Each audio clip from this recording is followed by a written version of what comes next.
సినిమాల్లో డైరెక్టర్ చెప్పినట్టు చేస్తావు. జీవితంలో త్రివిక్రమ్ గాడు ఎవరిని పెళ్లి చేసుకోమంటే వాళ్ళని పెళ్లి చేసుకుని, ఎవరికి కడుపు చేయమంటే వాళ్ళకి కడుపు చేసి, ఆ తర్వాత ఎవరితో పడుకో పెడితే వాళ్ళతో పడుకుని అలా చేస్తావు. అలాగే రాజకీయంలోకి వచ్చేసరికి చంద్రబాబు గారు ఏం చెప్తే అది చేస్తావు.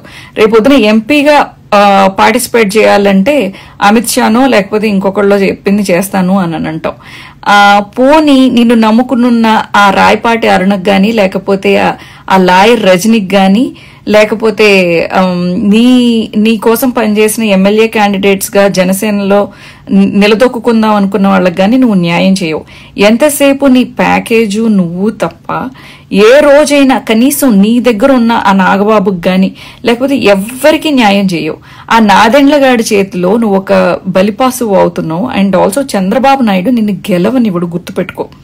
నిన్ను కాపు ట్యాగ్ కోసం వాడుకుని నువ్వు నిలబడిన స్థానంలో కూడా నిన్ను ఓడగొట్టడంలో జగనన్న ఎంత పనిచేస్తాడో అంతకన్నా రెట్టింపు చంద్రబాబు నాయుడు పనిచేస్తాడు.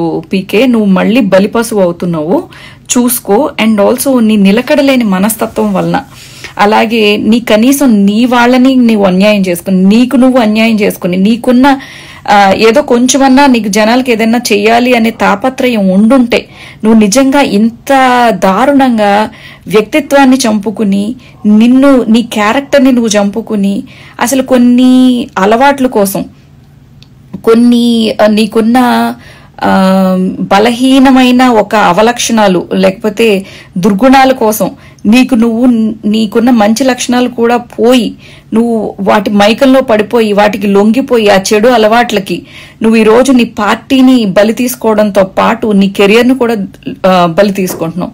దీంట్లో నీ టైం పోయింది, నీ అందం పోయింది.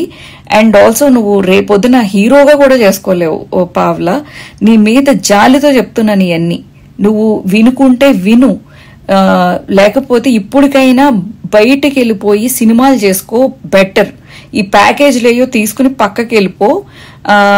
ఇంతకన్నా నువ్వు ట్రై చేయకు. ఎందుకంటే 14 సంవత్సరాలు నీ ఇండస్ట్రీలో నువ్వేం పీకలేకపోయావు.